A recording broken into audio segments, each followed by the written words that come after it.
I am so excited to show you all Dante the dragon. This is my latest amigurumi design. He is a small little dragon, as you can see. He's made using worsted weight yarn, or Aran if you're in the UK like me, and a 4mm crochet hook. I've also used, X-shaped single crochet stitches. Not required though, that is not mandatory at all, but I just love how he has turned out. So he is currently with my pattern testers, getting all tested, making sure is all okay so the pattern can be as good as it possibly can be. But the free pattern should go live, I'd say in a week and a half's time roughly. We'll see how long it takes. But I'd love to know what you all think, and if you really like him, what colours would you choose to make this one in?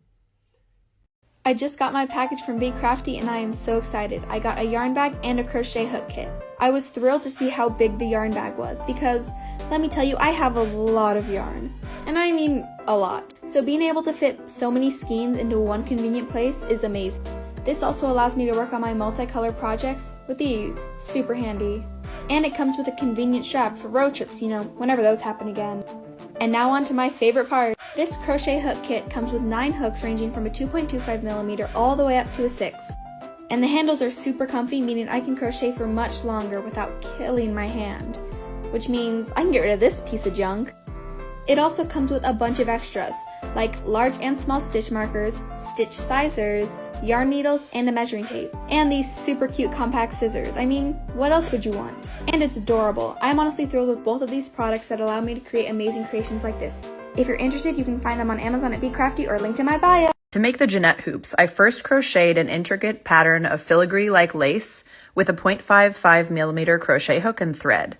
Then those threads get cast into solid sterling silver like this pictured here, and I'm soldering posts on after it's made into metal. Then they'll get hammered and polished and finished to be ready to wear as amazing lightweight statement hoops that look like filigree but are made with hand crocheted lace. I just restocked these in sterling silver and gold vermeil, and you can find them all on twyladil.com.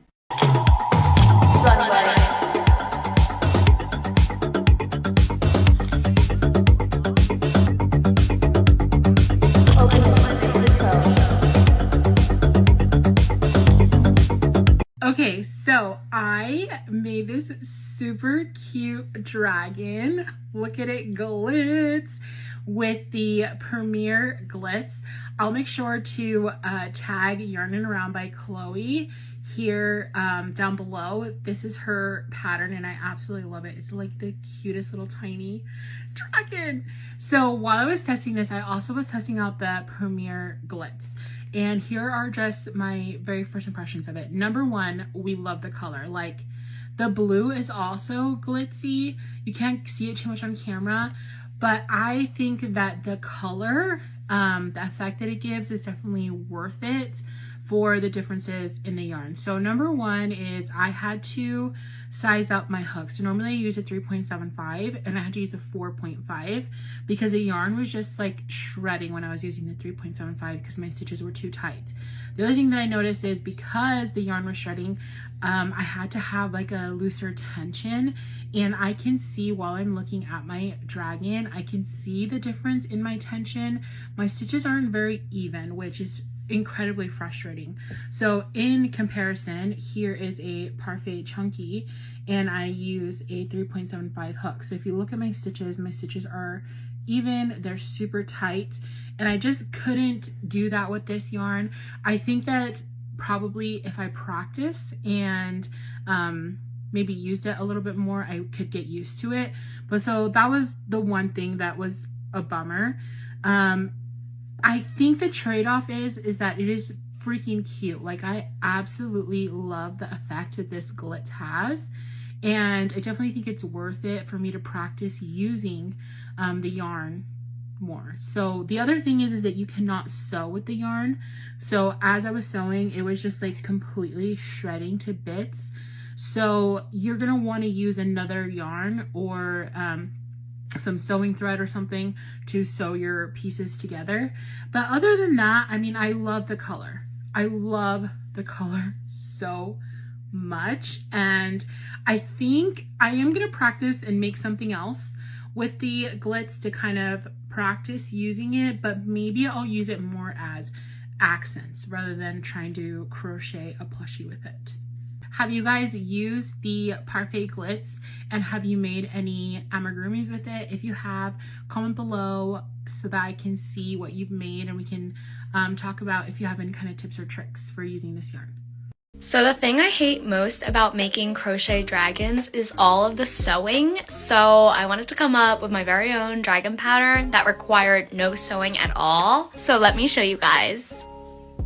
Here she is! Oh my gosh! So the wings are crocheted directly in, so they are actually like movable and flappy.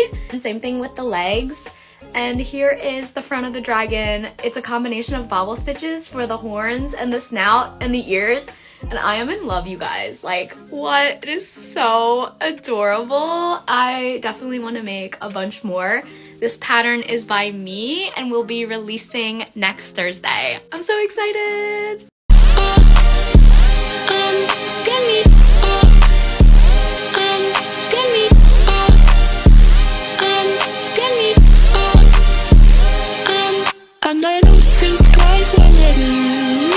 Have you ever been a crochet pattern tester before? I recently tested this adorable dragon pattern by Fluffy Stuffy's Wyo, and look, he turned out so cute. I used Chanel Home Slim yarn and a 5mm crochet hook. I've tagged Cassie below, so be sure to give her a follow and check out this awesome pattern.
So this is part 2 of making the little orange crochet earrings.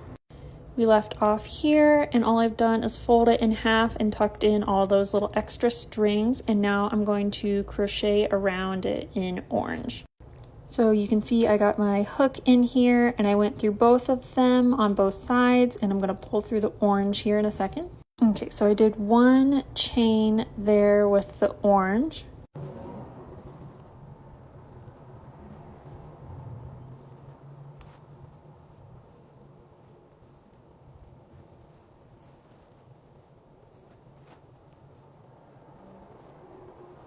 So when you're single crocheting around, do 3 increases evenly spaced apart. I tend to do them kind of right where these white lines are, so I did an increase here, here, and here. But then when you get all the way to the end, go ahead and fasten it off, and then I'm just going to take a needle and tuck this guy in. So then all that's left is to put the earring part on.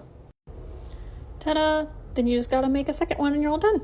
When I learned to crochet lace, I was living in Istanbul, and I was 19 years old. My friend Ezgi invited me to spend the day with her and her mom put a 0.55mm crochet hook in my hand. She taught me the very basics of oya, which just means lace in Turkish. And that day changed my life. I've been making jewelry with lace ever since. And now, instead of crocheting thread onto metal, I crochet thread, make molds, and cast it into solid metal. So it takes that delicate lace and preserves it for you to wear for the rest of your life.